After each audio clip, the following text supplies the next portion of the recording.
ಸ್ನೇಹಿತರೆ, ನಿಮಗೆಲ್ಲರಿಗೂ ನನ್ನ ಹೃತ್ಪೂರ್ವಕವಾದ ನಮಸ್ಕಾರ.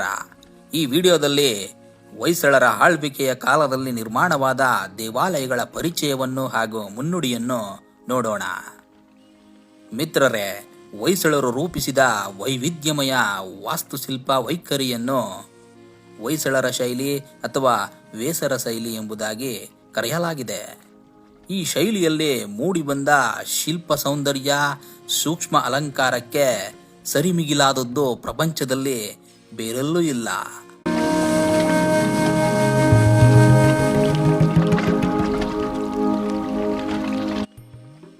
ಹೊಯ್ಸಳರ ಅರಸರಲ್ಲೇ ಶ್ರೇಷ್ಠನಾದ ದೊರೆ ರಾಜ ವಿಷ್ಣುವರ್ಧನ ಹಾಗೂ ಅವನ ಕೀರ್ತಿಗೆ ಕಳಶಪ್ರಾಯಳಾಗಿದ್ದ ರಾಣಿ ಶಾಂತಲೆ ಕಲೆ ಸಾಹಿತ್ಯಕ್ಕೆ ನೀಡಿದ ಕೊಡುಗೆ ಅಪಾರ.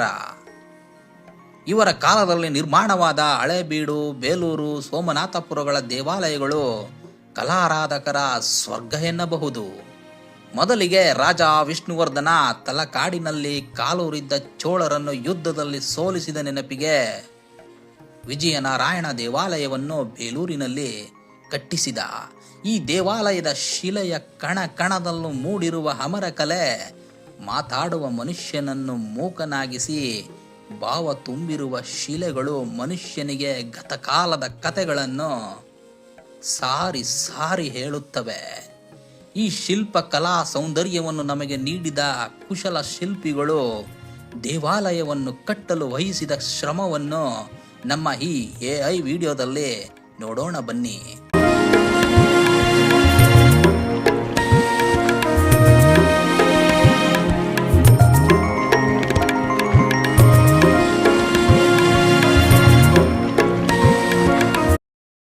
ಸ್ನೇಹಿತರೆ, ಹೊಯ್ಸಳ ಶೈಲಿಯ ದೇವಾಲಯಗಳು ವಿಶಾಲವಾದ ಜಗತಿಯ ಮೇಲೆ ನಿರ್ಮಾಣವಾಗಿರುತ್ತವೆ ಹಾಗೂ ಅದರ ವಿನ್ಯಾಸ ನಕ್ಷತ್ರಾಕಾರವಾಗಿರುತ್ತದೆ. ಜಗತಿಯ ಮೊದಲ ಸಾಲುಗಳಲ್ಲಿ ಭದ್ರತೆಯ ಸಂಕೇತವಾದ ಆನೆಗಳ ಸಾಲು, ಅದರ ಮೇಲೆ ಧೈರ್ಯ, ಶೌರ್ಯ, ಸಾಹಸದ ಸಂಕೇತವಾದ ಸಿಂಹಗಳ ಸಾಲು, ಅದರ ಮೇಲೆ ರಾಮಾಯಣ ಮಹಾಭಾರತದ ಸಮರ ದೃಶ್ಯಗಳ ಸಾಲು, ಈ ಮಧ್ಯೆ ಹಂಸಗಳು, ಬಳ್ಳಿಗಳ ಆಕೃತಿಗಳು ಹಾಗೂ ನಾನಾ ಭಂಗಿಯಲ್ಲಿರುವ ಸಣ್ಣ ವಿಗ್ರಹಗಳನ್ನು ನಾವು ಕಾಣಬಹುದಾಗಿದೆ.